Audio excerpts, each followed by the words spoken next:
been working on with his team. I think he has a great team. He has third, who's a Crump trainer. You know, I've trained with Crump before, so they have a certain strategy when it comes down to breaking an opponent down. So I think we'll see that from Jake. Obviously, July 11th is going to be the biggest women's card this year. Being part of it, how do you feel about that?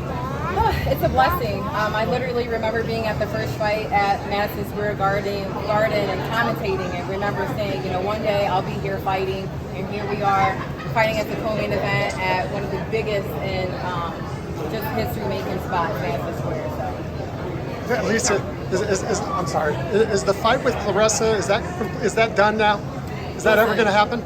Listen, we got Jennifer Miranda to take care of July 11th, so see that and understand that I am the standard when it comes to women's boxing. I am her. So. I know it's been back and forth with you with Clarissa, but will you be willing to at least send her some tickets to the fight? Listen, you gotta talk to the man. I'm just the fighter, baby. I'm just the champion showing up to the fight. Big champ. That's it. Big champ. I know there's another fight, you know, people want to hear the breakdown of it, talk about Canelo. What do you think about that fight? Obviously, hearing you commentate, you know, once you're doing boxing, I'm sure you're going to do a phenomenal job on that, but, you know, break that fight down for us. You know, that's a great fight. You have two experienced fighters. You know, when we talk about experience, when we talk about athleticism, when we talk about skill, all those come together when you think of Terrence Crawford and Canelo. And with what I'm seeing is that, you know, Canelo's been in this game for years. You know, he's experienced the losses twice. You know, he took a challenge fighting Bivol, lost, came back. He's doing what he loves to do. And I think we saw the fight with Terrence Crawford and him dominating in a fashion that the world was ready to see. And then we seen his last fight. So we're kind of taking off from your last fight, seeing that it's going to be a great fight. I can't pick a winner, but you know, experience speaks, and experience will trump everything come that fight. Well, locking in with Jake Paul and MVP promotion and everything you expected, and just talk about Jake's impact on women's boxing.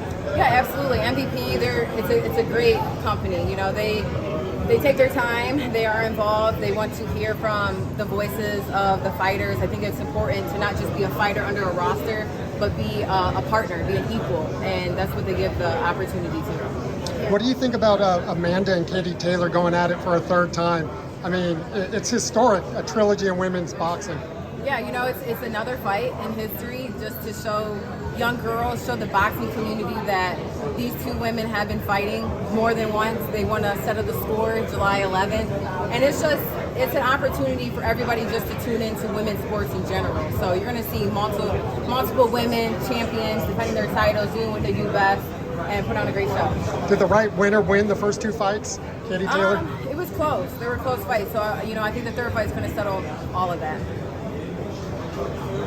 Right now, you're a sizable favorite. Odd makers have you set to win. But we have seen a lot of upsets here lately, like Jerry Brown, Sky Nicholson, Raleigh upset Ryan Garcia, right? Plant got upset. Right. Is there any chance that Baumgardner is upset his ass? Sir, I'm going to need you to repeat that question. It's trash. Throw it out. No, this is the thing. I never take anybody